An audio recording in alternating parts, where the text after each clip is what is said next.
Taking a trip back down memory lane, Modern King Boxing. When Terence Crawford initially came to the welterweight division, he was greeted by Jeff Horn. In this fight, Crawford wasn't the A side. In this fight, he was the challenger, so he came out second.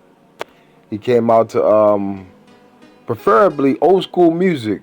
I guess music to kind of make him dance on right through Jeff Horn, and that's what he did. He went in there and beat Jeff Horn in spectacular fashion. Look at them. They both was age 30, both around the same height, both had the same weight. I mean, these guys were equally yoked. Terence Crawford has always fought guys that were equally yoked. He fought, what's his name, Breedis Prescott, and he took that fight on an undercard because Breedis Prescott was the main event, and he basically, his opponent pulled out, so Terence Crawford immediately stepped up to fight a premier boxer, like a top elite boxer, and he beat Breedis Prescott in spectacular fashion also.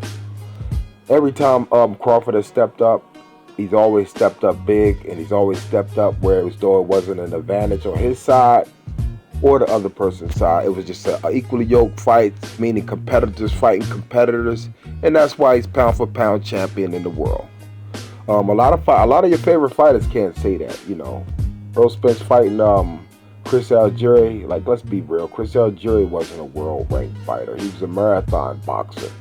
He's one of them guys that played 10 different sports, who had the good look and the good face, and the camera fell in love with him, and he boxed around the ring like he could pass the eye test. Kind of similar to Gerard Enos. You have elite boxers, and then you have people that are kind of like there for the 15 minutes of fame. That's just real talk. Because your favorite fighter would be doing the same as Crawford, being equally yoked with boxers. Green Machine, everybody like to pick on names. See, that's the thing about the black stereotypical community. They don't look at the rankings, the world rankings.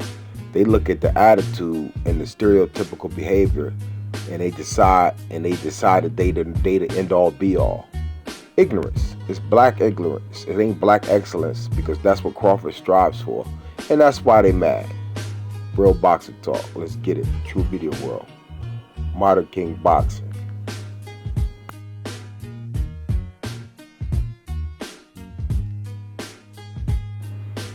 And currently, the reason why I say Crawford is the longest reigning welterweight is because Spence has been out 2 or 3 times with injuries, which does account for Crawford's reign as being better. One, peace. True Media World.